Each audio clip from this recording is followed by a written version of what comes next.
नमस्कार, मैं अंजलि मिश्रा और स्वागत है आपका हमारे चैनल में। उत्तर प्रदेश के उप मुख्यमंत्री ब्रजेश पाठक ने कहा है कि जो AIMIM यानी ऑल इंडिया जो मजलिस-ए-इत्तेहादुल मुस्लिम के जो अध्यक्ष हैं, जो मेन नेता हैं असदुद्दीन ओवैसी, उन्होंने ज्ञानवापी मस्जिद मामले को लेकर जितनी भी बयानबाजी दी है वो सारी बयानबाजी को लेकर खबरों में बने रहना चाहते हैं।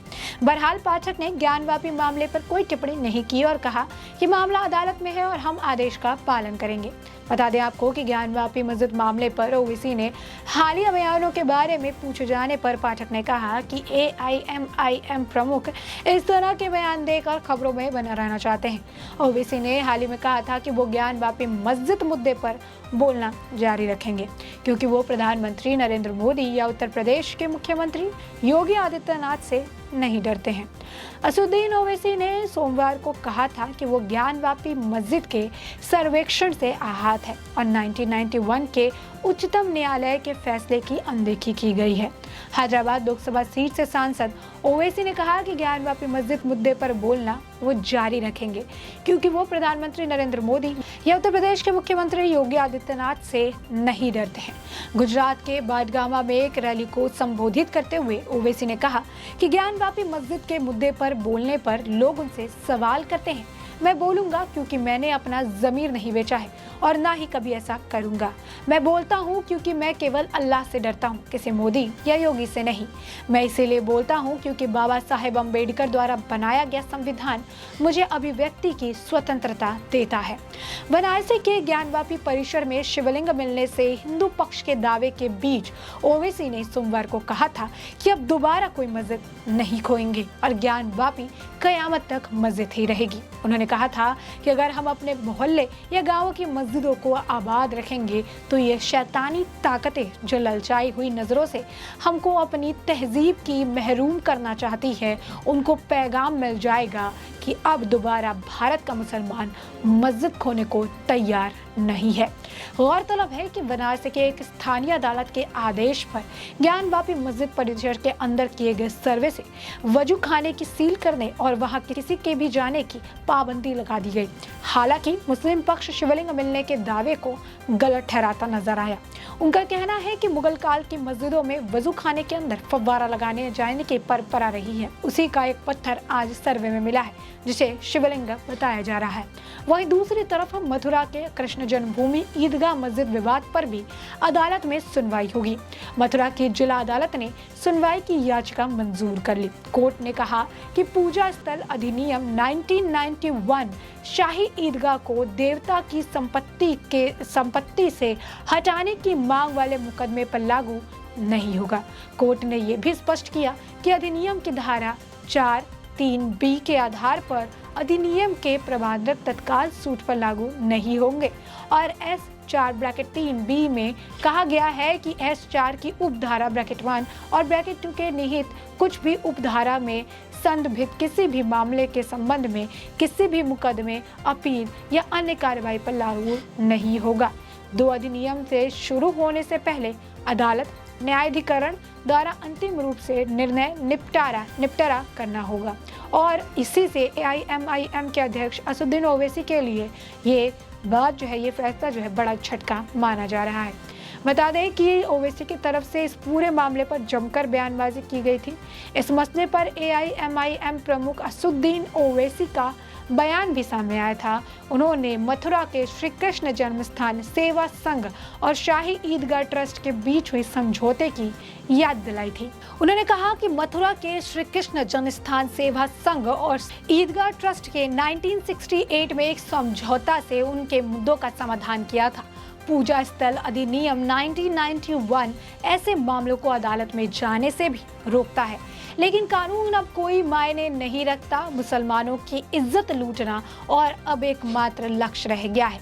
इसके साथ साथ ओवैसी ने श्री कृष्ण जन्म स्थान सेवा संघ और शाही ईदगाह ट्रस्ट के बीच हुए समझौते की कॉपी भी ट्वीट की। बता दें कि मथुरा की एक अदालत ने बृहस्पतिवार को ही ये याचिका विचाराधीन स्वीकार कर ली थी, जिसमें शाही ईदगाह को हटाने का निर्देश देने का अनुरोध किया गया था। कोर्ट ने सुनवाई की तारीख 1 जुलाई रखी है। हिंदू पक्ष में एक वकील ने यह जानकारी दी।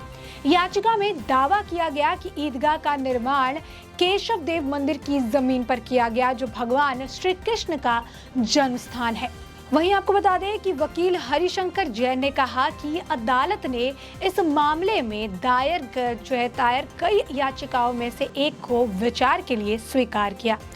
कृष्ण जन्मभूमि परिसर 13.37 एकड़ जमीन में फैला है। याचिका के अनुसार मंदिर की भूमि पर मस्जिद बनाई गई है। ओवैसी ने कहा, इन लोगों के लिए कानून कोई मायने नहीं रखता। वे मुस्लिमों का सम्मान लूटना चाहते हैं। आप कानून व्यवस्था का मजाक बना रहे हैं। जब एक और वादी अदालत में गया तो अदालत ने कहा था कि नहीं, इसीलिए आपने एक अलग पक्ष बना लिया। ये सभी संघ परिवार से जुड़े हुए हैं। AIMIM प्रमुख ने कहा कि ज्ञानवापी हो या फिर मथुरा, हिंदू मुस्लिम के बीच अविश्वास का माहौल पैदा करने की योजना बनाई जा रही है। मुस्लिम समुदाय के प्रति ज्यादा नफरत हमारे हिंदू भाइयों में सुरक्षा की कमी का एहसास दिलाना और इस देश को वापस पुराने दौर में ले जाने की योजना है। उन्होंने कहा कि अब समय आ गया है कि PM इसे खत्म करे और कहे कि उनकी सरकार 1991 के एक्ट के साथ खड़ी है और देश में और विभाजन पैदा करने वालों के खिलाफ खड़ी है। तो साफ तौर पर आप देख सकते हैं कि असदुद्दीन ओवैसी के लिए कोर्ट का फैसला बड़ा झटका है और असदुद्दीन ओवैसी काफी ज्यादा बौखलाए हुए हैं। ज्ञानवापी से लेकर हर मुद्दे पर भड़काऊ बयान देना असदुद्दीन ओवैसी का काम है और इसी तरीके की बयानबाजी करने के लिए जाने भी जाते हैं और यही काम असदुद्दीन ओवैसी कर रहे हैं बयानबाजी करके। असदुद्दीन ओवैसी जो है, उनका ये कहना है कि वो इस तरीके की बयानबाजी करते रहेंगे। क्यों करते रहेंगे?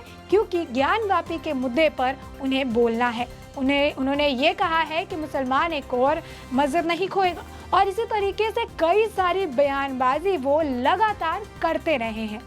अब आपको बता दें कि ऑल इंडिया मजलिस-ए-इत्तेहाद मुस्लिम यानी AIMIM के नेता असदुद्दीन ओवैसी ज्ञानवापी मस्जिद के मसले पर बयान देकर खबरों में रहना चाहते हैं। ये बात सबको दिखती है, लेकिन अब इस बात पे साफ तौर पर जो है ब्रजेश पाठक ने भी ये कह दिया है कि इस तरीके की बयानबाजी का कोई मतलब नहीं बनता। वो जो कहते हैं कि ना वो मोदी से डरते हैं ना वो योगी से डरते हैं, इसके पीछे सिर्फ यही है, उनके अंदर का डर ही बोल रहा होता है। यानी साफ तौर पर अगर बात करें तो बहरहाल पाठक ने ज्ञानवापी मसले पर कोई टिप्पणी करने से उन्होंने मना कर दिया और ये भी कहा कि अदालत में है और हम आदेश का पालन करते हैं। ज्ञानवापी मस्जिद मामले पर ओवैसी ने हालिया बयानों में पूछे जाने पर पाठक ने यह भी कहा था कि AIMIM प्रमुख इस तरह के बयान देकर खबरों में बना रहना चाहते हैं। ओवैसी ने हाल में कहा था कि वो ज्ञानवापी मस्जिद मुद्दे पर बोलना जारी रखेंगे क्योंकि वो प्रधानमंत्री नरेंद्र मोदी या उत्तर प्रदेश के मुख्यमंत्री योगी आदित्यनाथ से नहीं डरते हैं। असदुद्दीन ओवैसी ने सोमवार को कहा था कि वो ज्ञानवापी मस्जिद के सर्वेक्षण से आहत है और 1991 के सुप्रीम कोर्ट के फैसले की अनदेखी की गई। हैदराबाद लोकसभा सीट से सांसद ओवैसी ने कहा कि वो ज्ञानवापी मस्जिद मुद्दे पर बोलना जारी रखेंगे क्योंकि वो प्रधानमंत्री नरेंद्र मोदी या उत्तर प्रदेश के मुख्यमंत्री योगी आदित्यनाथ से नहीं डरते हैं। वहीं सिर्फ ज्ञानवापी के ही मुद्दे पर नहीं, आपको बता दें कि मथुरा वाले मुद्दे पर भी, मथुरा का जो मुद्दा है उस पर भी वो बोलते नजर आए। उस पर भी कोर्ट के फैसले पर ईदगाह को लेकर जिस तरीके से बयानबाजी की रही है उस पर भी वो लगातार बयानबाजी कर रहे हैं और लगातार चीजें बोलते नजर आ रहे हैं। लेकिन कोर्ट ने साफ तौर पर ये कह दिया है, उन्होंने याचिका मंजूर तो की लेकिन कोर्ट ने यह भी कहा कि पूजा स्थल अधिनियम 1991 का जो एक्ट है वो शाही ईदगाह के देवता की संपत्ति हटाने की मांग वाले मुकदमे पर लागू नहीं होता। यानी बिना किसी जानकारी के असदुद्दीन ओवैसी इस तरीके की बयानबाजी करते रहते हैं। ये बात साफ और स्पष्ट हो गई है। तो ऐसे में हमने आपको ये जो पूरा मुद्दा है इसे बड़े ही विस्तार से बताया है कि ये पूरा मुद्दा क्या है, किस तरीके से असदुद्दीन ओवैसी हर मुद्दे पर अपनी तरफ से बयानबाजी कर रहे हैं। ऐसे में इस पूरे मुद्दे के बारे में आपने बड़े विस्तार से जान और समझ लिया है और अब इस पूरे मुद्दे पर आपकी भी जो राय हो हमें कमेंट सेक्शन में कमेंट करके जरूर बताएं।